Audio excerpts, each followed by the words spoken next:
pessoal, tudo bem com vocês? Eu sou a professora Vilma Mendes. Se você é novo por aqui, seja muito bem-vindo. E hoje a nossa aula é com correção de exercícios. Eu vou corrigir com vocês 2 exercícios de concursos públicos. Mas antes, se você ainda não for inscrito, já se inscreva, deixe o like, ative o sininho e compartilhe este vídeo. Vamos então para o nosso primeiro exercício da banca VUNESP.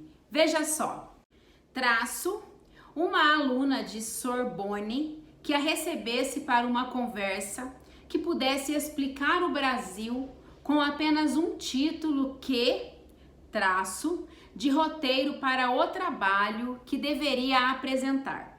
Já me pediram coisas extravagantes. Recusei algumas, aceitei outras, mas não traço. Em conformidade com a norma padrão, as lacunas da frase devem ser preenchidas respectivamente com.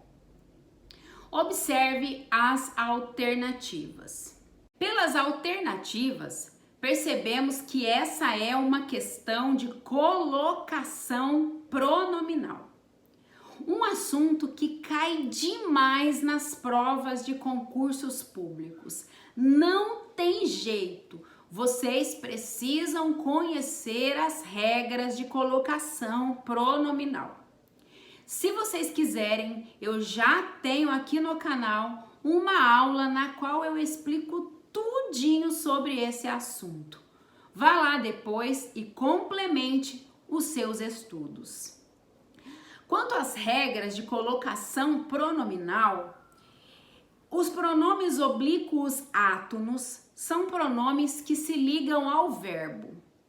E eles podem ser posicionados antes, no meio ou depois do verbo. Quando eles são posicionados antes, são chamados de próclise. Quando eles são posicionados no meio, são chamados de mesóclise. E quando eles são posicionados depois, são chamados de ênclise. A regra geral diz que os pronomes devem vir depois dos verbos. A mesóclise só ocorre quando os verbos estiverem no futuro do presente ou no futuro do pretérito. O que vai dar trabalho para vocês é a próclise. Porque a próclise, ela só vai ocorrer quando houver uma palavra atrativa que venha antes do verbo e que vá atrair o pronome oblíquo átono para próximo dela, sendo, portanto, este pronome posicionado antes do verbo, ocorrendo a próclise. E você precisa conhecer as regras que indicam quais são as palavras atrativas. Voltemos agora para o exercício. O exercício já começa com um traço. Aqui eu chamo a sua atenção. A regra da colocação pronominal diz que vocês nunca poderão começar uma oração com o pronome oblíquo átono. Se o traço está no início da oração, você precisa escolher uma alternativa que não comece com o pronome pessoal oblíquo átono. Veja só. Aí, olhando a questão, quanto ao primeiro traço, nós já descartamos as alternativas B e D. Vamos agora para o segundo traço. O Brasil com apenas um título que, traço, de roteiro para o trabalho. A regra de colocação pronominal quanto à próclise, como eu disse para vocês, há um rol de palavras atrativas que causam a próclise. Entre essas palavras atrativas está o pronome relativo. O pronome relativo é uma palavrinha que atrai o pronome pessoal oblíquo átono para próximo dela, sendo, portanto, posicionado antes do verbo. Voltemos então para a questão. Como eu disse, essa palavrinha que obriga que o pronome oblíquo átono seja colocado próximo dela, ou seja, em próclise. Nesse caso, então, nós já eliminamos também a alternativa A e a alternativa E, restando apenas a alternativa C, que lhe serviria de roteiro para o trabalho. Mas vamos analisar o terceiro traço. Mas não traço. Como eu disse, há um rol de palavras atrativas que obrigam a colocação do pronome oblíquo em próclise, ou seja, antes do verbo. Nesse rol estão as palavras negativas: não, nunca, jamais. Observe a questão. Mas não. Essa palavrinha não, ela atrai o pronome pessoal oblíquo átono.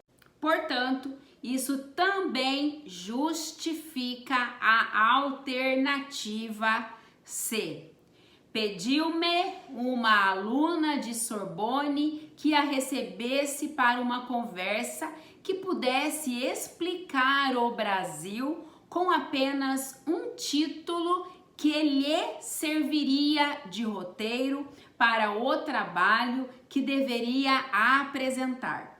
Já me pediram coisas extravagantes. Recusei algumas, aceitei outras, mas não a quis decepcionar.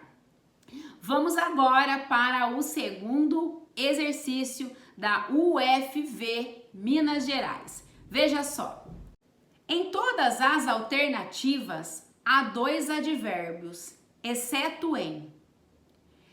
Os advérbios são aquelas palavrinhas que modificam, que atribuem circunstâncias de tempo, de modo, de lugar, de intensidade, de afirmação, de negação e de dúvida ao verbo.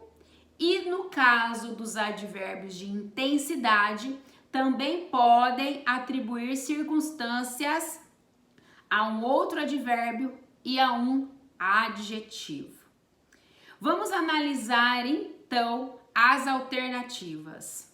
Alternativa A: amanhã não iremos ao cinema.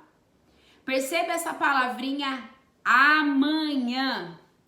É uma palavrinha que atribui uma circunstância de tempo ao verbo ir, que também está no futuro. Portanto, amanhã é um advérbio de tempo. Não. Não é um advérbio de negação, que também está atribuindo circunstância de negação ao verbo ir. Portanto, na alternativa A temos dois advérbios. Alternativa B: o menino ontem cantou desafinadamente. Analise a palavra ontem. Da mesma forma que a palavra amanhã, a palavra ontem atribui uma circunstância de tempo ao verbo cantar, que também está no passado. Portanto, um advérbio de tempo. Desafinadamente. Perceba que esta palavra está indicando o modo como o menino cantou. Portanto, essa palavra atribui uma circunstância de modo ao verbo cantar. Nesta alternativa, então, temos um advérbio de tempo, a palavra ontem, e um advérbio de modo, a palavra desafinadamente. Alternativa C. Tranquilamente realizou-se hoje o jogo. Observe a palavra tranquilamente. Essa palavra está atribuindo uma circunstância de modo ao verbo realizar. Perceba que é o modo como foi realizado o jogo. Portanto, um advérbio de modo. E perceba a palavrinha hoje, que é uma palavrinha que traz uma circunstância de tempo ao verbo realizar. Portanto, um advérbio de tempo. Na alternativa C, então, temos um advérbio de modo e um advérbio de tempo. Alternativa D. Ele permaneceu muito calado. A palavrinha ele é um pronome, permaneceu um verbo. Aí nós temos a palavrinha muito, que está atribuindo uma circunstância de intensidade ao adjetivo calado. Ele estava muito calado. Portanto, a palavrinha muito é um advérbio de intensidade. E a palavrinha calado é um adjetivo. Essa alternativa D, então, nós temos apenas um advérbio. Portanto, essa é a alternativa da questão. Mas vamos analisar também a alternativa E. Ela falou calma e sabiamente. Pronome ela, falou, verbo. Calma é o modo como ela falou. Portanto, essa palavra calma atribui uma circunstância de modo ao verbo falar, sendo, portanto, um advérbio de modo. Da mesma forma, a palavra sabiamente é o modo como ela falou. Portanto, atribui uma circunstância de modo ao verbo falar. Nessa alternativa, então, temos dois advérbios de modo. Essa foi, então, a nossa aula de hoje com correção de exercícios. Espero que você tenha aprendido.